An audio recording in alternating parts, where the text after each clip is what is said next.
The amazing thing about M.C. Escher is that he represents the perfect coming together of mathematics and art. These are two different worlds, but in his work they're brought together as one.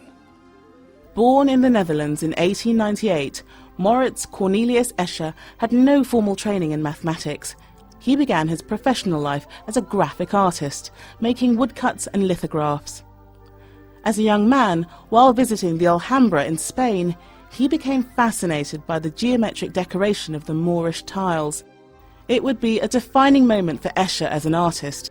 From then on, he would spend much of his life experimenting with an area of mathematics known as tessellation. Tessellation is about regular patterns that divide the plane. That means that they split the plane up into lots of little tiles, and those tiles fit together perfectly. They don't overlap and they don't leave any gaps. It may seem that the premise of tiling a plane or surface with regular repeating units is a very simple idea, but it's absolutely fundamental to mathematics, and the reason is that it's about symmetry. What Escher does with this rather simple, stark, abstract mathematics is to add a human dimension and a fantastical dimension. He has little animals, little lizards, dragon-like creatures, funny little men, goblins and things like that, and he uses those for the shapes of his tiles. Escher's work really divides into two different periods. His early work is intuitive, no contact with mathematicians, he's interested in tessellations, and that's about it. After he made contact with mathematicians, it becomes much deeper mathematically. You get all sorts of sophisticated structures. He's interested in dimension, in the shape of space, the topology of space, in infinity. Cosmologists think that our universe might actually be Escher-shaped. So some of Escher's work may have anticipated very deep features of modern cosmology. Using only basic drawing tools, he created Circle Limit 3, an astonishingly accurate representation of space as it edges towards infinity. Nearly 40 years later, mathematicians confirmed that it was absolutely right to the last millimetre.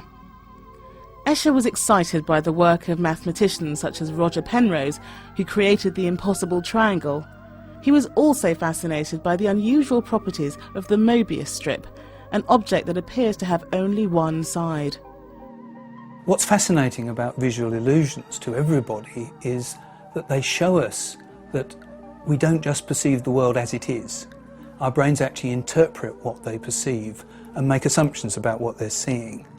Escher's visual illusions give that part of our brain a real workout. What is this thing we're looking at? What am I seeing here? Escher was inspired by this to create some of his most famous works, images that look convincing yet defy logic. The concepts of infinity, reflection and the nature of visual perception were to intrigue Escher until his death in 1972, and his legacy lives on.